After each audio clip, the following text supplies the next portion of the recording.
The first thing they ruined was our illusion of safety, and the second thing was a brand new Rolls-Royce that still had the sticker in the window.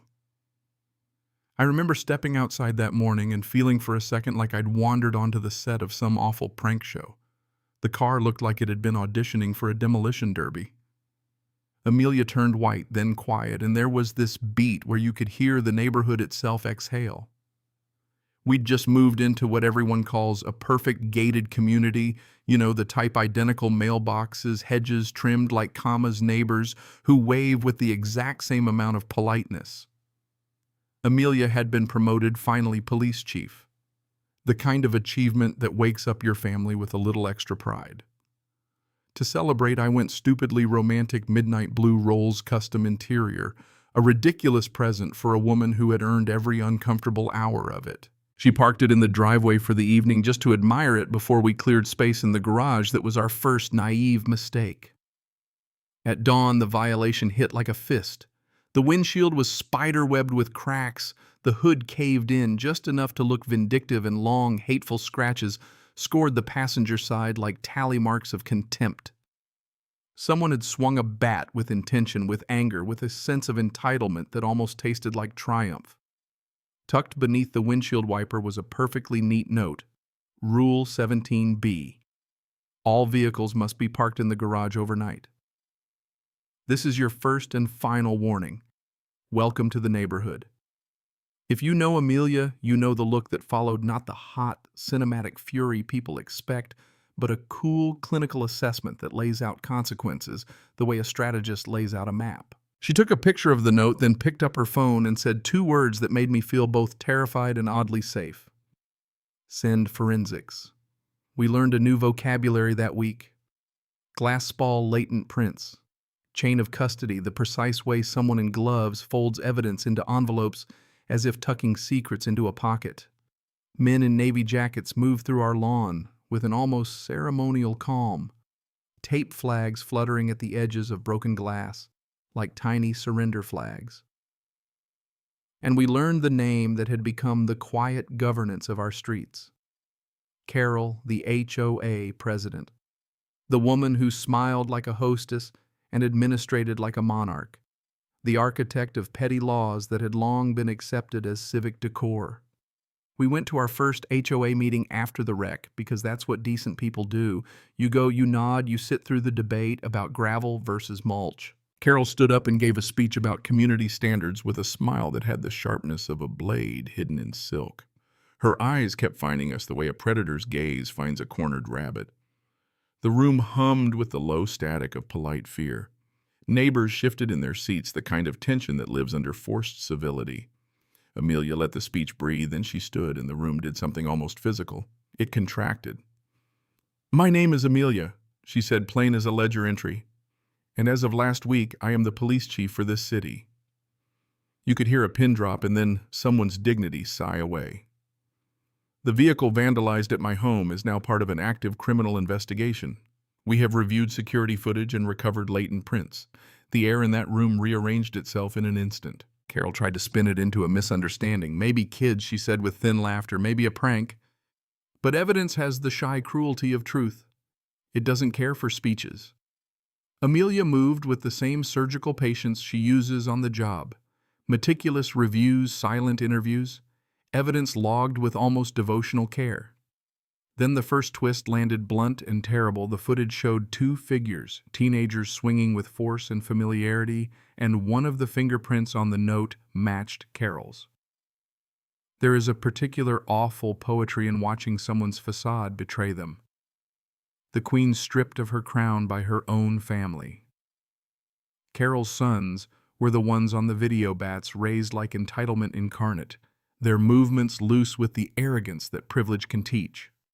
Arrests followed, felony vandalism, conspiracy, contributing to the delinquency of minors. Our little street, which had been a map of little compromises and unspoken rules, suddenly looked like a crime scene in a larger moral story. But the real twist, the thing that expanded the fracture into a cultural fissure, came from the quietest corner of the block. Mr. Lopez. The man everybody assumed was a mild recluse who kept to his mailbox had been filming more than the average porch. He showed up at the precinct with footage that filled the negative spaces. Late-night notes slipped under doors, petty vindictive citations, a ledger of small torments he'd kept because he was tired of watching people be cowed into silence. He didn't believe in spectacle. He believed in record-keeping, and sometimes records become the hammer that dismantles tyranny. Once the evidence was out, people began to speak the way air leaks out of a room, slow at first, then in a rush. Mrs. Evans' retired schoolteacher told us about the garden gnome fine that had cost her the equivalent of groceries for a month. A young couple admitted they'd paid a penalty after their son left chalk on the driveway. A PTA mom said she'd been threatened simply for installing a flagpole that wasn't community approved. Stories came in embarrassed whispers at first, then in long, relieved confessions, the kind that make you realize how many people have been holding their breath. The legal machinery turned patient and inexorable. Criminal charges, civil suits, the slow public accounting of years of microabuse. Carol paid the price with property, reputation, and the gradual erosion of the small dominion she'd built from rules and fear. The HOA was dissolved and reformed by people who wanted a board that served community rather than controlled it. The new bylaws were written with common sense and a healthy dose of humility. Rule 17b became a bad joke. Parents used to scare kids instead of a lever for power. That's the part of the story that tastes like justice. Not the petty satisfaction of revenge, but the cooling, clean feeling that comes when a crooked thing is straightened. Carol lost her house to legal fees and judgments. Her sons had to reckon with consequences that might in a better world become lessons. The Rolls was repaired through insurance, a material fix that didn't quite contain the emotional repair we all felt, the communal righting of a wrong. And yet it wasn't tidy. There were neighbors who resented the attention, who worried the neighborhood had become a spectacle. Some whispered that Amelia had leveraged her position, that justice looked different because she wore a badge. Those conversations mattered. They kept us honest, reminded us that the law can be wielded poorly if ego rides the same horse. In the quiet hours, I found myself thinking about the people who had stayed silent about fear, about safety, and about what it takes to speak up. One night under a street lamp that threw long, honest light across our kitchen, I asked Amelia if she'd ever thought about letting it go. She took a deep breath and said, "Of course. It's complicated. But when someone uses power to bully someone, has to show that power has limits." Her answer was not theatrical. It was pragmatic. The sort of truth you arrive at after counting costs and weighing consequences. Authority, she reminded me, is a tool. It can fix things, or it can fracture them, depending on who holds it and why. In the months after the neighborhood softened, people sat on porches and talked about everything and nothing, and the new HOA board actually asked residents what they thought before making decisions.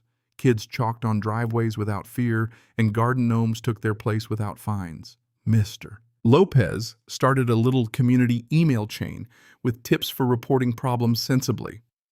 Mrs. Evans organized a small book club. The small tyrant's absence allowed the small civility of neighbors to return. I tell you this not because I love the drama of it, but because it's a small case study in how communities either erode or mend. The moral, if you can stand the word, is that unchecked power breeds cruelty and silence abets it. But courage, evidence, and neighborhood solidarity can reorder things. That said, I still wake up thinking about edges, who draws them, and when does enforcing a rule slip into vindictiveness? So here's the question I want you to wrestle with. When does standing up for justice become overreach? We cheered when Carol was held accountable, and I would do it again. But I also understand the neighbors who felt exposed and worried about spectacle. Tell me your story. Have you lived under a petty ruler? Did the law help, or did it make things worse? Drop your experience in the comments, share this with someone who's been through their own HOA saga. And let's talk about where power belongs and how communities know when to stand up. Every time I pull into the driveway now and see that midnight blue car sleeping in the garage, I feel a quiet, smug relief, not because something shiny survived, but because the neighborhood survived us. That little victory tasted like something older than gossip or headlines. It tasted like neighbors finding their nerve again. So tell me your version of this. Were the consequences fair, or did we cross a line in the name of justice?